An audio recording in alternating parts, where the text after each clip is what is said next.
Right now, the trial for a man charged with killing two women nearly 3 years ago begins. How long it's expected to last. Also, police in New Mexico are investigating a series of shootings targeting local Democratic officials, and a look at the Republican candidate officials say was behind it all. This is News 3 Now at noon. Good afternoon, I'm Mark Kane. Thanks for joining us. We'll get to those stories in just a bit, but first we begin with an alert day for tomorrow night and Thursday. A winter storm watch has been issued for multiple counties in our area.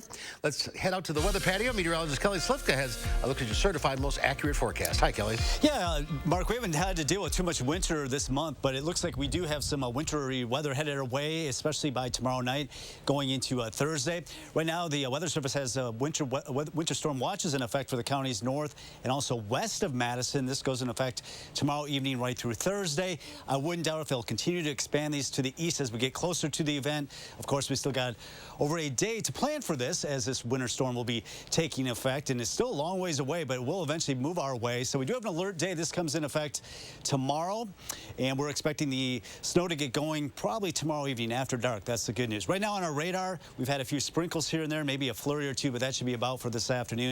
So no problems this afternoon. Temperatures are in the upper 30s. Haven't moved anywhere either because we have a dry westerly wind now behind that storm system that brought us the rain yesterday. So today, quiet. We're looking at temperatures in the upper 30s, and that wind will make it feel a little bit cooler. Cooler night tonight, quiet most of tomorrow, but we'll track that storm and see how much snow we can expect coming up as we go over the next couple of days. Mark? All right, Kelly, we'll check back. Thank you. Top in our news right now, the trial for a former Badger football player charged with double homicide is underway. Jury selection for Marcus Randall L. started this morning. He's charged for the murders of Brittany McDory and Sierra Winchester. Both women were found dead along the side of the road near the interstate in Janesville in 2020. Randall L. pleaded not guilty to the crimes. The trial is scheduled to last 2 weeks. The teenager accused of stabbing a 17-year-old girl and running her over with a car will have a chance to plead to the charges. Dylan Lenz is charged with attempted homicide and 3 other felonies in the crime. It happened in Beaver Dam in the Walmart parking lot there. He almost killed the girl.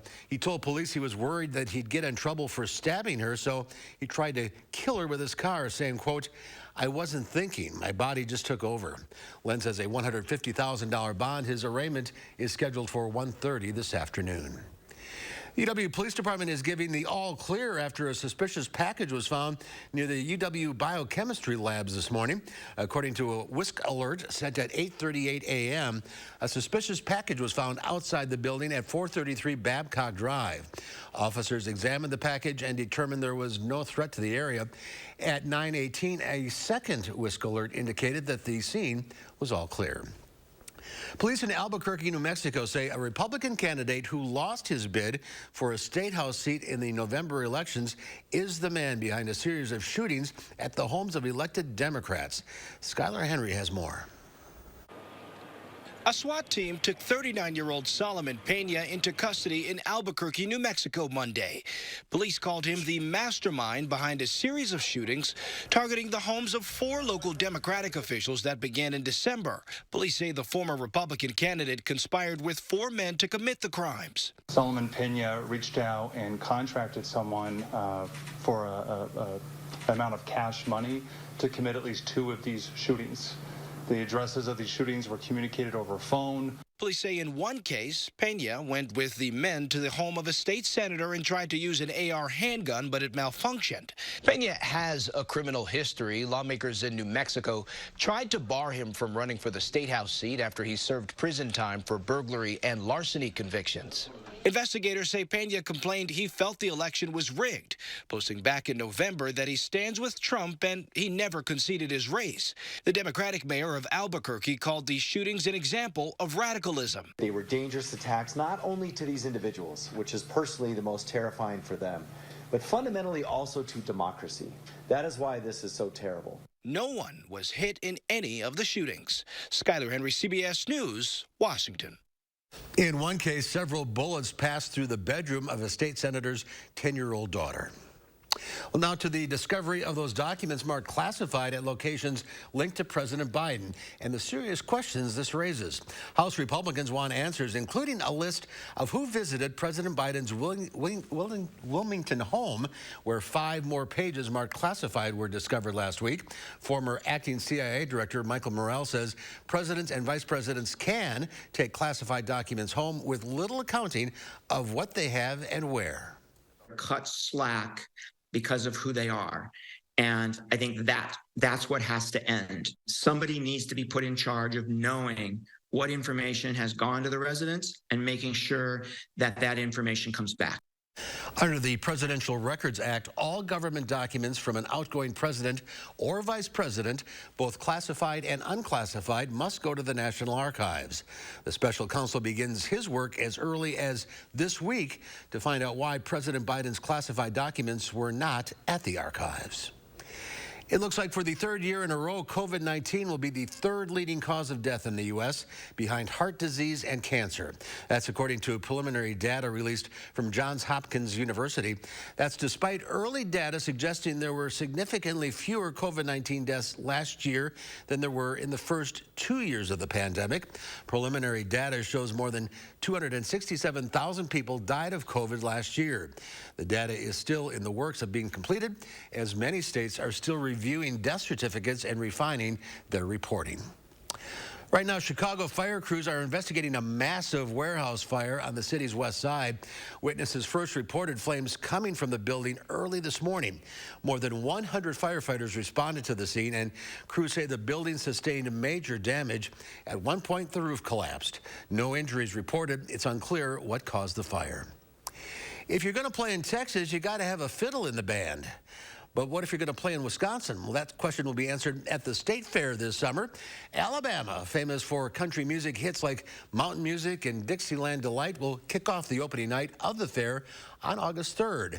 Joining the band will be pop country singers Exile. The show starts at 7:30 at the State Fair main stage. For ticket information, look for this story on channel3000.com. There's more to come on News 3 Now at noon. Bissell is recalling thousands of vacuums. Find out why coming up in the Money Watch report.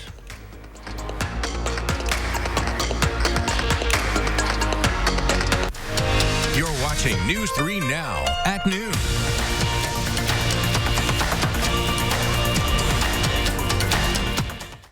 Spark inspiration at the Build and Remodel Expo. Chat with local experts showcasing the latest innovations in home building and remodeling. Browse kitchen, bath, and new home construction trends. Visit buildremodelexpo.com for more information. Wisconsin. It's easy to take for granted how we warm up. But what if you couldn't warm up so easily? For many, it's a reality they can't ignore. Working families, elderly, disabled, and veterans struggling to keep their heat and power on in the dangerous cold of winter. If you or someone you know needs a hand up, our energy, water, and emergency rental assistance providers are working together to keep you safe in your home. No one deserves to suffer when we can help each other. With reliable COVID-19 results in just 15 minutes, everyone is making room for Binax Now in their medicine cabinet. Do we still need these pregnancy tests?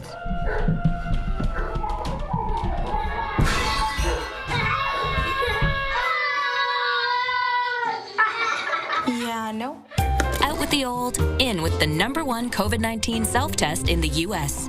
With the same technology doctors use to test for COVID-19. Binax Now.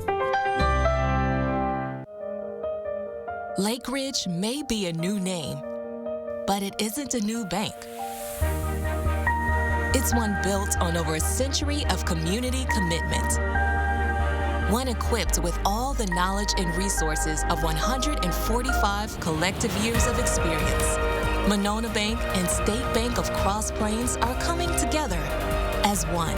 As Lake Ridge Bank, we're doing more together for you.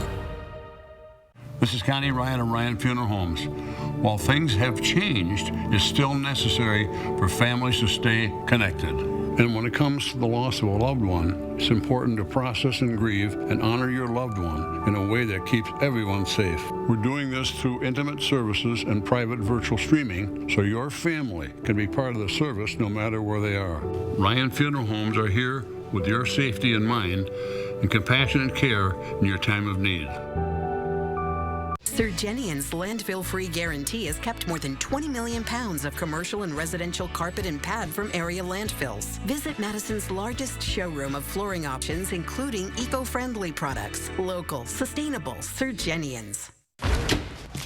Happy Take and Bake Tuesday! Every Tuesday at Papa Murphy's, you can get any large pizza for just $10.99, which makes Tuesday the best day to bring home all your favorites. We might have too many favorites. Order now at papamurphys.com.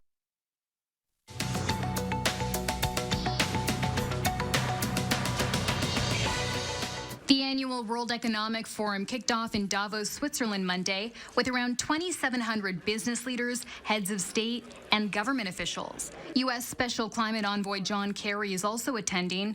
The gathering will focus on a range of issues, including inflation, climate change, and Russia's war on Ukraine. The same day the conference began, Oxfam International released a report that said the world's richest 1% gained almost twice the wealth as the other 99% since the pandemic started. The anti-poverty group proposed new taxes on multimillionaires and billionaires, as well as windfall taxes on energy and food companies to address global inequality.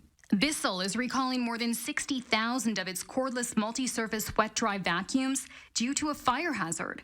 The Consumer Product Safety Commission says the battery pack can overheat and smoke, with 5 reports of fire that resulted in 3 instances of minor property damage and 1 burn injury. Consumers are cautioned to immediately stop using the recalled vacuums and contact Bissell for a free battery pack replacement. And popular West Coast fast food chain In-N-Out Burger announcing new plans to expand eastward. The company expects to open new restaurants in the Nashville, Tennessee area in 2026. In-N-Out will also build its first Eastern U.S. territory office in Franklin, Tennessee. That's your CBS News Money Watch report. For more, log on to cbsmoneywatch.com. At the CBS Broadcast Center, I'm Chanel Call. Checking Wall Street at the noon hour, the Dow Industrial is down 382 points. The NASDAQ, though, managing a 3-point gain. The S&P 500 is down 9. Next at noon, Pam has today's egg prices. Kelly has more on the upcoming alert day. And later, Dr. Jeff Potoff from the UW joins us on Live at 4 to talk about the next steps for the COVID vaccine. Are nasal drops on the horizon? We'll find out today at 4.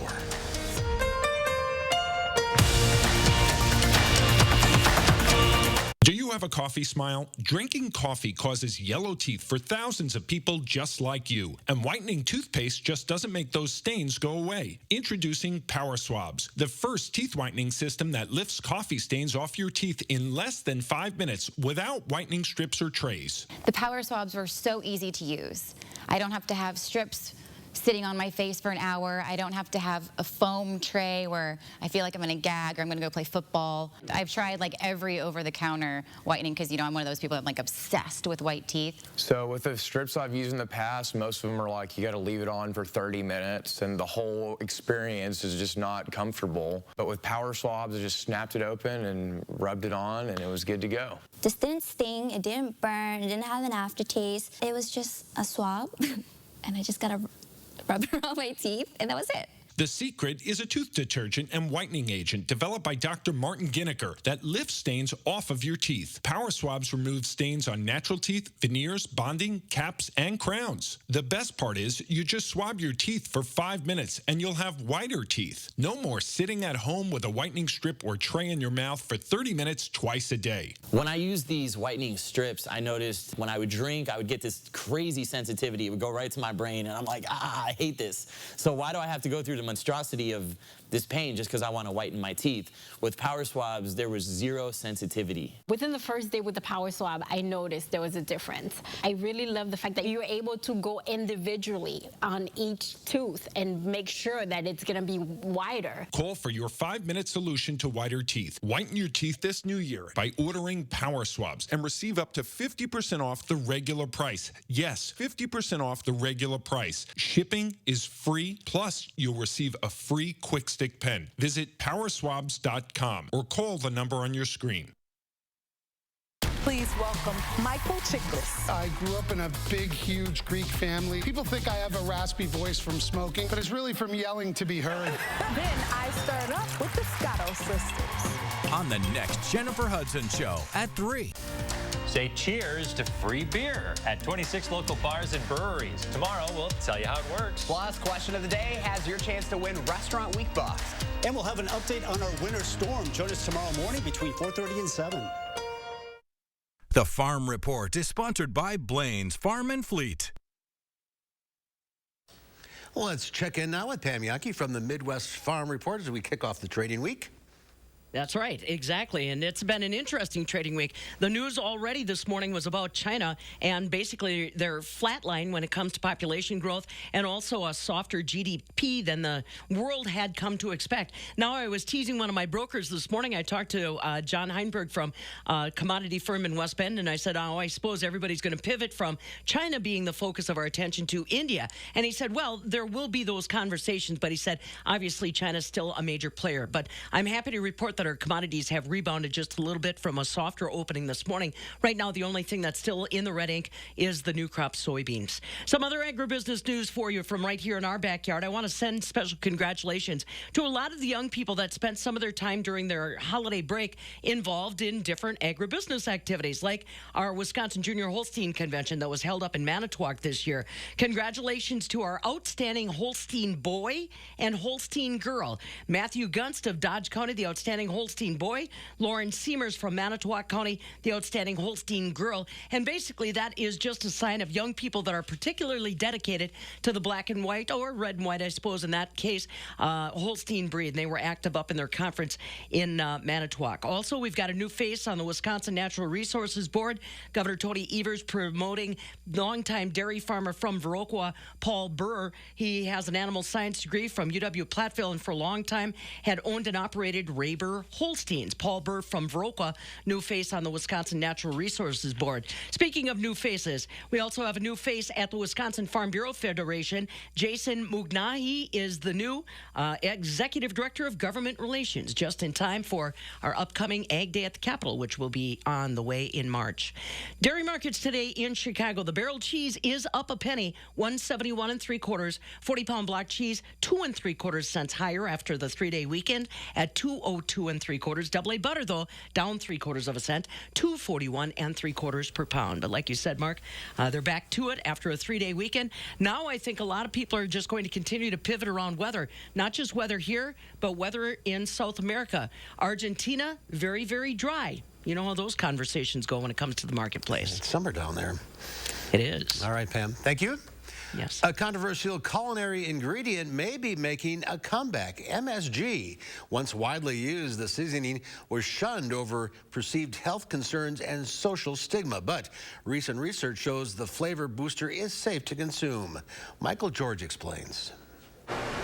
At this Arlington, Virginia takeout restaurant, Lucky Danger, Chef Tim Ma's secret ingredient isn't really a secret.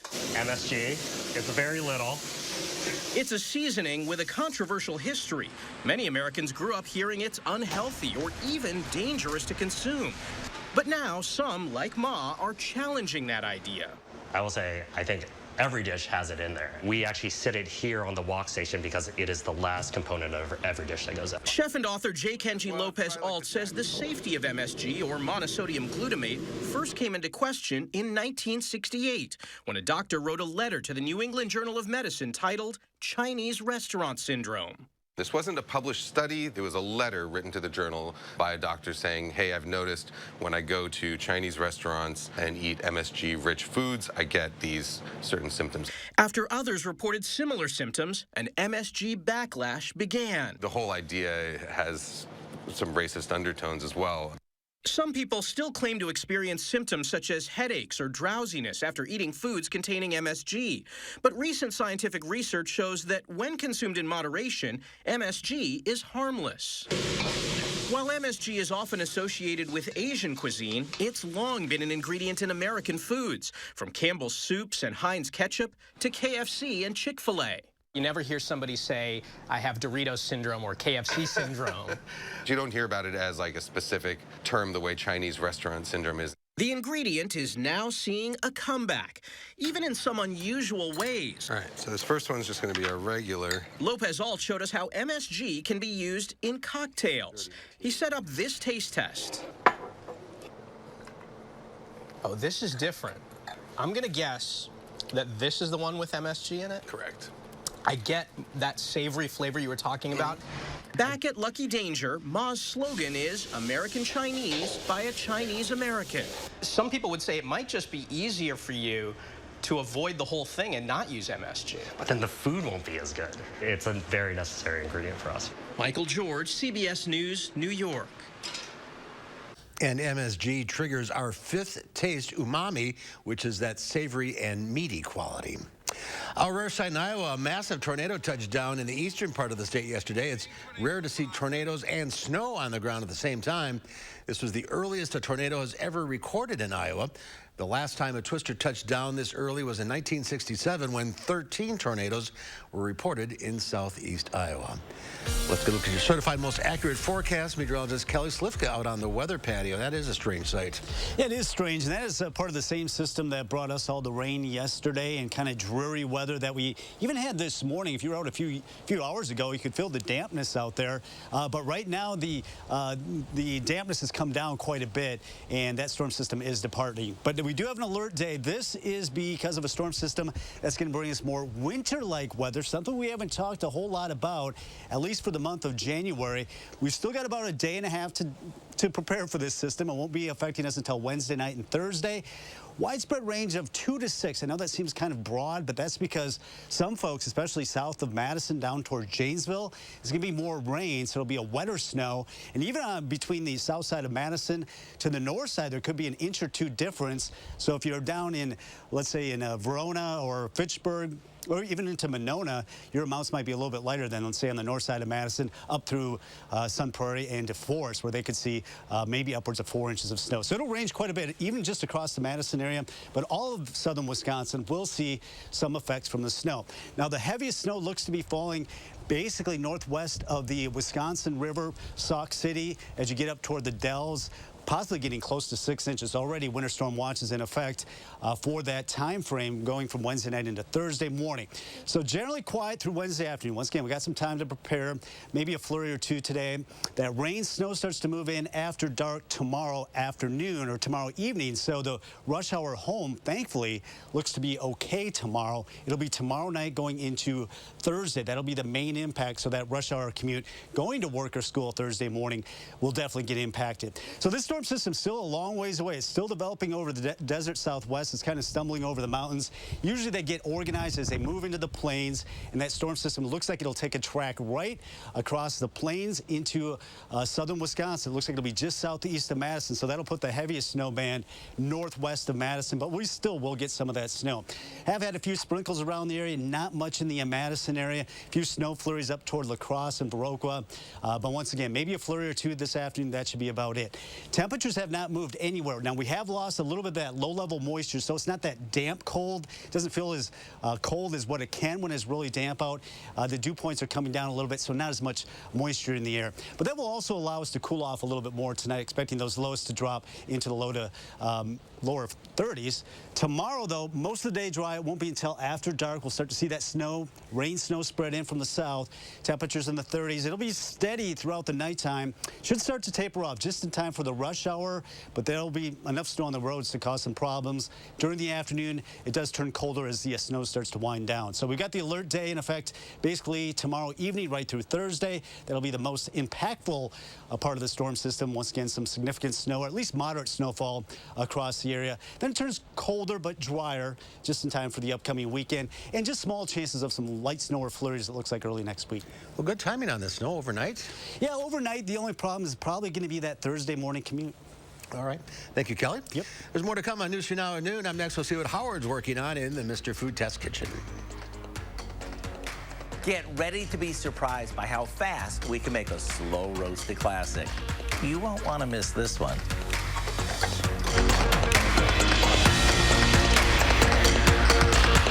News 3 Now First Warn Weather is brought to you by Lazy Boy Home Furnishings and Decor. Discover a shopping and design experience as comfortable as the furniture. Lazy Boy Home Furnishings and Decor. Schedule your free design consultation today. Hi, I'm Jonathan Greenhut, the CEO of Plexiderm. And if you haven't tried Plexiderm, we've created the best offer yet with our New Year's Plexiderm 10-Minute Challenge. All it takes is 10 minutes to reduce the appearance of under-eye bags, wrinkles, and crow's feet. Even the 11 lines between your eyes are visibly gone in minutes. Plexiderm works so well that celebrities in Hollywood and people just like you feel years younger in minutes. This is why I'm letting people try it for only $14.95 this New Year at plexidermtrial.com. So I've had under eye bags for a very long time, and it sucks. I have spent so much money on tons of eye creams, eye gels. Finally, I tried something called Plexiderm, and I'm not joking. It works. When I do a collage and everything is done, it looks amazing. That is exactly how Plexiderm makes me feel. I put it on my face, and somehow, some way, I look together, which is amazing. I'm Jackie, and I took the Plexiderm 10-Minute Challenge, and so should you. I'm Neela. I'm 61 years old. I'm a professional personal trainer. It's so important to be in good health and to be fit and take care of yourself. How it makes you feel inside is amazing. And yet, when you look in the mirror, what you see necessarily isn't what you feel inside. Plexiderm, seriously, honest to God, it's amazing. There's nothing there, like the bags are gone. The instant results are from naturally based silicates found in shale rock. Once applied, your skin tightens and firms, rapidly reducing the appearance of under-eye bags and wrinkles in minutes. This New Year is the best time to try Plexiderm at our starter price of only $14.95. So if under-eye bags make you look tired or feel older, take action this New Year and see that younger-looking you. Your solution is at plexidermtrial.com or call the number on your screen. Memories matter.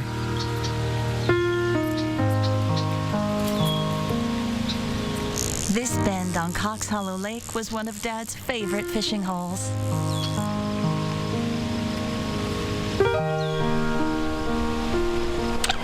Crest Funeral and Cremation Service helped us make sure he's never forgotten. Making it personal. It's how you heal. We are Crest. We truly believe your memories matter. Today we're talking brisket. No, not the kind you find at a barbecue competition. This brisket doesn't require any seasoning rub or long hours in a smoker. The kind we're making today is more of a slow-cooked pot roast, and it goes together like this. This is a fresh brisket, not to be confused with a pickled corned beef brisket that we would serve on St. Patrick's Day. To get this ready for the oven, all we have to do is throw together a basic sauce made from ketchup, mustard, and brown sugar. Now, we take a cup of this and add some water to it and pour it into a roasting pan. We place the brisket on top of that, fat side up, and slather it with the rest of the sauce. At this point, the oven does the rest of the work. Once it's fork tender, which takes a few hours, all you have to do is slice it across the grain, and it's ready to serve. To say this brisket is full of flavor is an understatement, and it's so tender. To get the easy recipe for our crowd-pleasing brisket, all you have to do is visit our website. I'm Howard in the Mr. Food Test Kitchen, where today we found a slow-roasted way for you to say, ooh, it's so good. Here's Kelly, one final check of the forecast. Yeah, we do have the winter storm watch in effect now. This is for areas north and west of Madison starting Wednesday night, so we still got some time to get ready for that. So a quiet day today. The alert day goes into effect tomorrow evening through Thursday. That's when the snow, expecting 2 to 6 inches, of course. The First Warn Weather Team will have updates later today. All right, Kelly, thanks for watching. We'll see you back here at 4.